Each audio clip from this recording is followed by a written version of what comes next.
Dear students of class 5, today I'm going to explain you Unit 2 Friendship. It is a poem. There are many poems and stories on the virtue of friendship. Friendship पे आपने बहुत सारे poems सुने होंगे. Friendship is one of those things that makes even a poor person rich and a sad person happy. Read and enjoy the following poem on a friendship. एक poem है friendship के ऊपर जिसका नाम है The Arrow and the Song. ऐसा कहा जाता है कि अगर गरीब इंसान के पास एक फ्रेंड हो तो वो सबसे मालदार मतलब अमीर कहा जाता है. अगर किसी दुखी पर्सन के पास कोई अच्छा सा फ्रेंड हो तो उसे first I will read it and then I will explain the entire meaning और summary of the poem. I shot an arrow into the air. It fell to earth. I knew not where, for so swiftly it flew. The sight could not follow it in its flight. I breathed a song into the air. It fell to earth, I knew not where. For who has sight so keen and strong that it can follow the flight of a song? Long, long afterward, in an oak, I found the arrow still unbroken, and the song, from beginning to end, I found again in the heart of a friend. This poem is written by Henry Wordsworth Longfellow. So, dear students, ये poem में comparison किया गया है between an arrow shot in the air and the song संग in the open.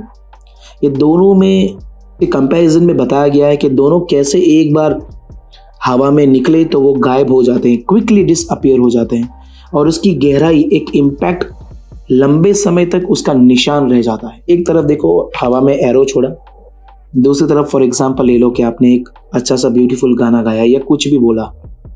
हमें नहीं पता कि एरो कितना दूर तक जाएगा, कितने लंबे समय तक रहेगा, या फिर गाना कितने लंबे तक सुनाई देगा.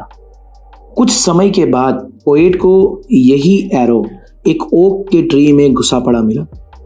अभी तक वो अनब्रोकन था और उसने जो अपने फ्रेंड्स के लिए गाने गाए थे उसके शब्द आज भी उसके फ्रेंड के दिल में है. इसका मतलब इस गाने के शब्द का इम्पैक्ट लंबे समय तक रहता है. दोनों में कंपैरिजन ये है एरो और सॉन्ग में.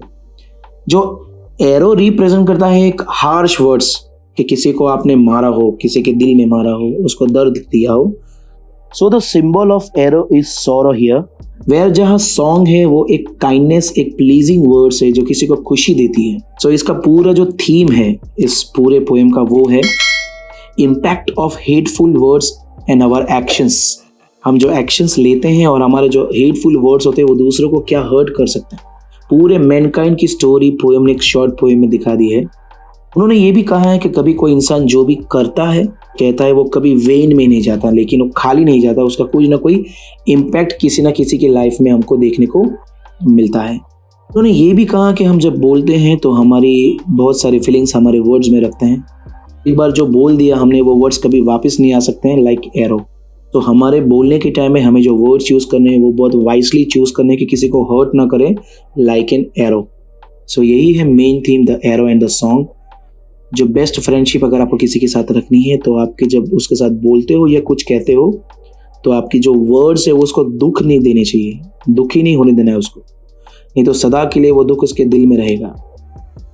So thanks for watching this video. Hope आपको ये पसंद आया होगा.